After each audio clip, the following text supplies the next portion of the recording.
নমস্কার, আমি অনাবি। আমার রন্ধনশালায় আপনাদের স্বাগত। আজ দেখাবো মটর পনির রেসিপি। এই রেসিপিটা খুবই সহজ এবং খুব তাড়াতাড়ি হয়। প্রথমে একটা মিক্সার গ্রাইন্ডারে দুটো মিডিয়াম সাইজের টমেটো টুকরো করে নিয়েছি, সেটা দিয়ে দিলাম। আর দুটো কাঁচা লঙ্কা দিয়ে একসঙ্গে একটা পেস্ট বানিয়ে নেব। আর অন্যদিকে 400 গ্রাম পনির আমি নিয়েছি, সেটা ডুমো ডুমো করে পিস করে নেব। এটা আপনারা নর্মাল পনির বা ক্রিম পনির যে কোনো কিছু ব্যবহার করতে পারেন। আমি এটা নর্মাল পনিরই ব্যবহার করেছি।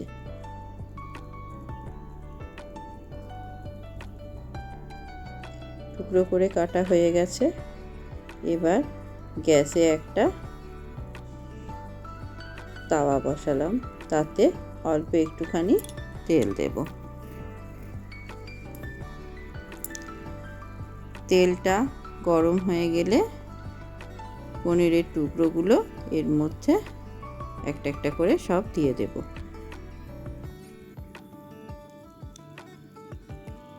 আমি পনিরটা হালকা একটুখানি ভেজে নেব, খুব বেশি না, হালকা একটুখানি রং ধরবে সেরকম একটা ভেজে নেব।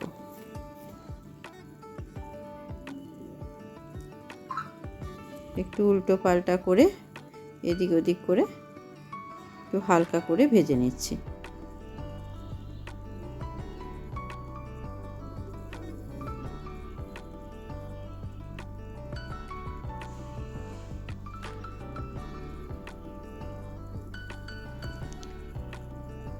পনিরগুলো হালকা করে ভাজা হয়ে গেছে। এবারে আমি গ্যাসটা অফ করে দেব। এবারে একটা পাত্রে এটা তুলে নেব। সেখানে একটুখানি হালকা গরম জল লবণ দিয়ে রেখেছি, সেই জলের মধ্যে পনিরগুলো সব তুলে নেব। এটাতে ভিজিয়ে রেখে দেবো এই জলের মধ্যে, তাহলে পনিরটা ভীষণ সফট হবে। অন্যদিকে আবার একটা কড়াই বসালাম গ্যাসে, তাতে একটুখানি সাদা তেল দিয়ে দিলাম।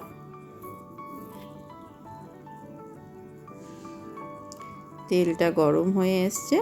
এর মধ্যে 1 চামচ রসুন খুব মিহি করে কুচিয়ে রেখেছি, সেটা দিয়ে দিলাম।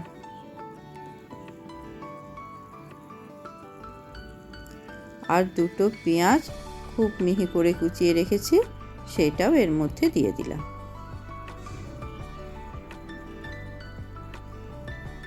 এবার পুরোটা একটু ভালো করে ভেজে নেব।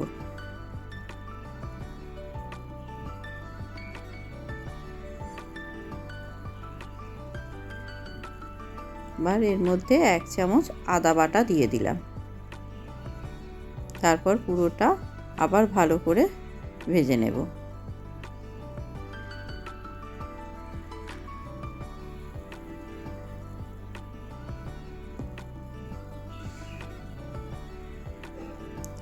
এবার যে টমেটোর পেস্টটা তৈরি করে রেখেছিলাম, সেটা এর মধ্যে দিয়ে দিলাম।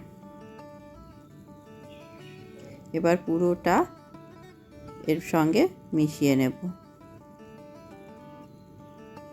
ভালো করে নাড়াচাড়া করে করে ভেজে নেব। টমেটোর কাঁচা গন্ধটা চলে যাওয়ার মতো ভেজে নেব।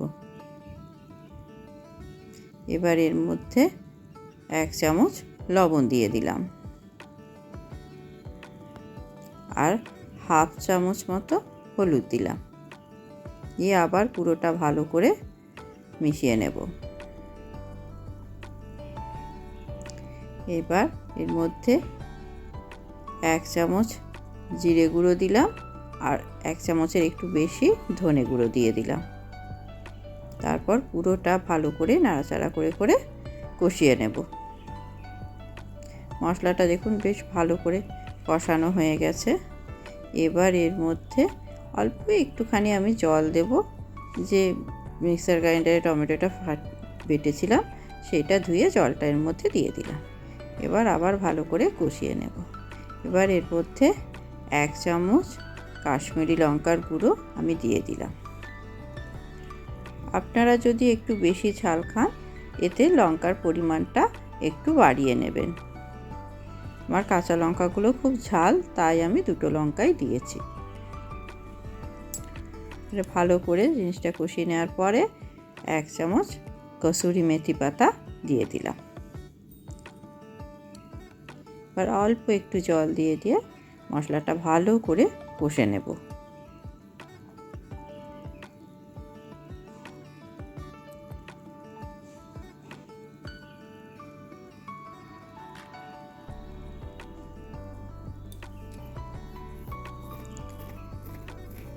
জল দিয়ে ভালো করে কষলে মশলাটা খুব ভালো মতো কষা হয়, কোনো কাঁচা গন্ধ থাকে না। আর এবারে 2 চামচ মতো টক দই ভালো করে ফেটিয়ে নিয়েছিলাম, সেটা এর মধ্যে দিয়ে ভালো করে এর সঙ্গে মিশিয়ে নাড়াচাড়া করে দিয়েছি। এবার গ্যাসের ফ্লেমটা কিন্তু একদম লোতে করে দিয়েছি। দেখুন এবারে ভাজতে ভাজতে হালকা তেল ছাড়তে শুরু করেছে। এবার এর মধ্যে 1 বাটি মটরশুঁটি ছাড়িয়ে রেখেছিলাম, সেটা আমি দিয়ে দিলাম।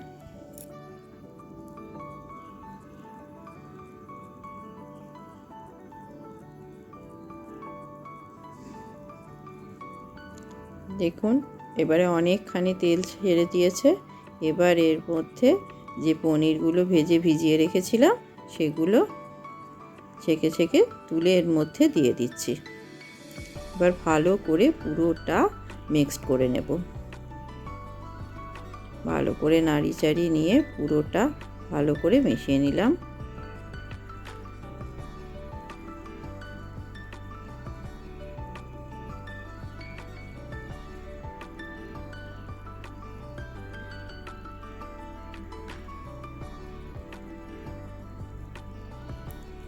ভালো করে মেশানো হয়ে গেছে। এবার আমি এর মধ্যে অল্প একটুখানি জল দিয়ে দিলাম। এবার ভালো করে একটু নাড়াচাড়া করে নেব। গ্রেভিটা যেমন রাখবেন সেই পরিমাণ জল আপনারা দিয়ে দেবেন। আমার মনে হচ্ছে আর একটু জলের প্রয়োজন, তাই আমি আর একটু জল এর মধ্যে দিয়ে দিলাম। এবার নাড়াচাড়া করে একটা ঢাকা দিয়ে 7-8 মিনিট ফুটতে দিলাম। 7-8 মিনিট পর ঢাকাটা খুললাম। এবার আবার একবার ভালো করে নাড়াচাড়া করে দেব। মটর পনির প্রায় রেডি হয়ে এসছে। এবার উপর থেকে অল্প একটুখানি চিনি দিয়ে দিলাম, সেটাকে পুরোটা মিশিয়ে নেব। অল্প একটু চিনি দিলাম টেস্টটাকে একটু ব্যালেন্স করার জন্যে। এবার ওপর থেকে 1 চামচ গরম মশলা গুঁড়ো ছড়িয়ে দিলাম। এবার পুরোটা ভালো করে মিক্সড করে নিচ্ছি।